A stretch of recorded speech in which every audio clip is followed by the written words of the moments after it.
chieng' awuor. Jodak ma Ugunja ochopo dala Opiyo Wandayi e nyasi mar rwake pacho tok kaka nogwelne lemo mar bedo jatend migao mar teko. Nyasi mar alam timore e dala ne Sijimbo ka otelie kod donjo mare e boma ma Ugunja. Watudore achiel kachiel gi Joja Molo ma bende nitiere gwenge ma Ugunja mondo nyiswa ni to chal nade. Joja Molo, kapo ni nyalo winja gi e thuolo ni nyalo nyisa ni to nyasi osechakore yo machal nade, to gin jotelo mage ma bende oyuoro e rwako pacho mar jatend migao mar teko. Erokamano ahinya Milton, awinji maber kendo gie sani wantiere kar chung'o od bura ma Ugunja kae ka wanie gweng' ma Sijimbo kama en dala jatend migao mar teko mano migosi James Opiyo Wandayi.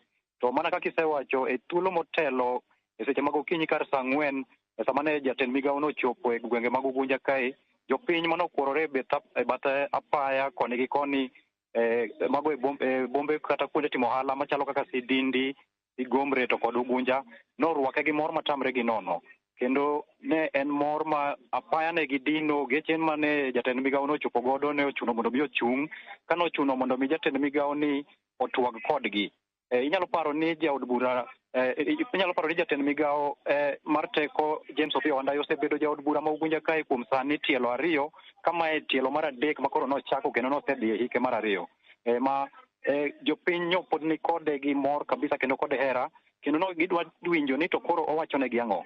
To Milton, sama nowuoyo gi jopiny, jatend migao James Opiyo Wandayi nokawo thuolo mar duoko erokamano makende ne jatend piny Kenya William Ruto kaachiel kod ogai mar ODM kata ogai mar Azimio Raila Odinga manoduoko ne erokamano makende kuom ne chopo e winjruok mondo mi giti kanyakla e piny owacho midendo gi dho ngere ni broad based government, ma bende ema nyo ochopo kama koro nyo mi ogwelgie kaka koro sani en jatend migao mar teko.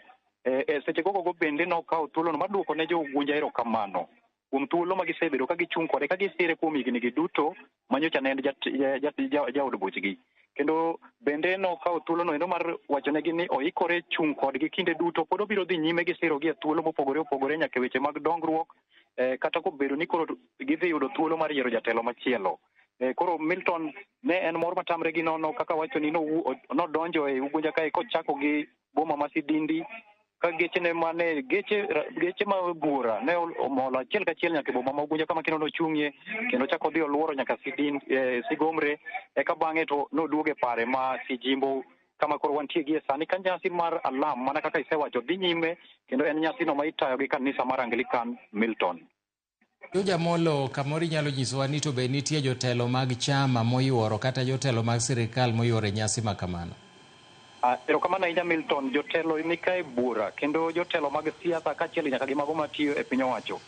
Nikech anyalo paro ni ma en jatend migao, obila okwor kae kar rombgi, jotelo mag sirikal gibed ruodhi gi jolupgi, gibed sub-county deputy county commissioners gintiere kuondegi, mago jotelo mag piny owacho. To kendo jotelo mag siasa bende ng'eny kae, nitiere jood bura kotelne gi jaod bura ma Lego Usonga Samuel Atandi, kaachiel gi seneta ma Migori Eddie Okech, wan gi mbunge Naika e kind mamoko ka koro MCS to ntiere ka bura. Milton.